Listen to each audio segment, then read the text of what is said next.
नमस्कार दोस्तों। आप में से ये बहुत से लोग ये सोचते होंगे कि भगवान ने सबको एक जैसा क्यों नहीं बनाया है।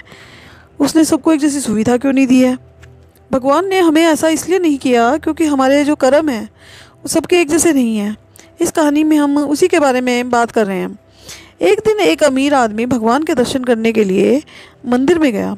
इस अमीर आदमी ने बहुत ही महंगे जूते पहन रखे थे और उसने ऐसा भी सुना हुआ था कि इस मंदिर में अक्सर जूतों की चोरी हो जाती है। इसी वजह से उसका मन नहीं हुआ कि वह अपने कीमती जूते वहाँ छोड़कर चला जाए। जूते पहनकर वह मंदिर में जा नहीं सकता था और उसे ऐसे ही बाहर छोड़कर वो जाना नहीं चाहता था। अगर करे तो करे क्या। वो बड़ी दुविधा में पड़ गया था। थोड़ी देर सोचने के बाद उस अमीर आदमी ने मंदिर के बाहर बैठे एक भिखारी से बात की। अमीर आदमी ने उस भिखारी को अपने जूते संभालने के लिए दे दिए। भिखारी भी उसके जो जूते थे संभालने के लिए राजी हो गया। फिर वो अमीर आदमी मंदिर में पूजा करने के लिए चला गया। पूजा में बैठे बैठे उस अमीर आदमी ने मन में ख्याल आया कि भगवान ने ऐसी असमान दुनिया बनाई है।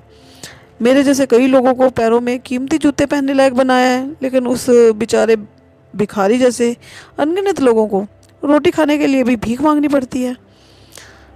वह अमीर आदमी मन ही मन भगवान से ये प्रार्थना करते हुए बोला कि आपने सब लोगों को एक जैसा क्यों नहीं बनाया, आपने सभी को एक जैसी सुविधा क्यों नहीं दी।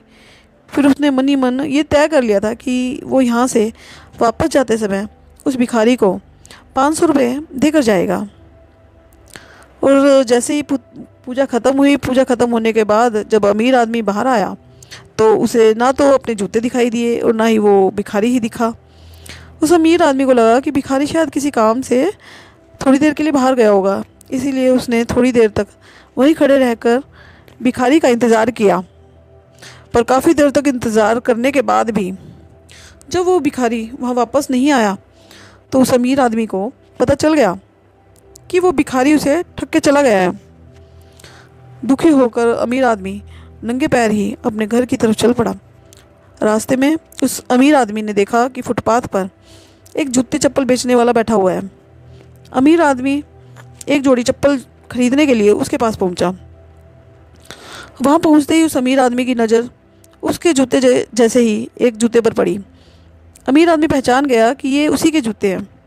पूछने पर बेचने वाले ने पहले तो मना कर दिया, लेकिन बार बार पूछने पर और दबाव देने पर उसने माना कि ये जूते उसे एक भिखारी 500 रुपये में बेच कर गया है।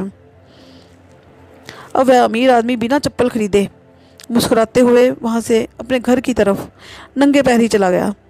उसे भगवान से की गई अपनी प्रार्थना का जवाब जो मिल चुका था।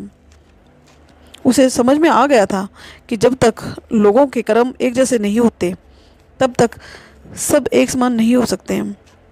भगवान ने उस भिखारी की तकदीर में 500 रुपये लिखे ही थे, लेकिन कैसे कर्म करके उन्हें लेना है यह उस भिखारी के हाथ में था। अगर वह चोरी ना भी करता फिर भी उसे 500 रुपये मिलने वाले थे। शायद उसके ऐसे ही बुरे कर्मों की वजह से आज वो एक भिखारी था।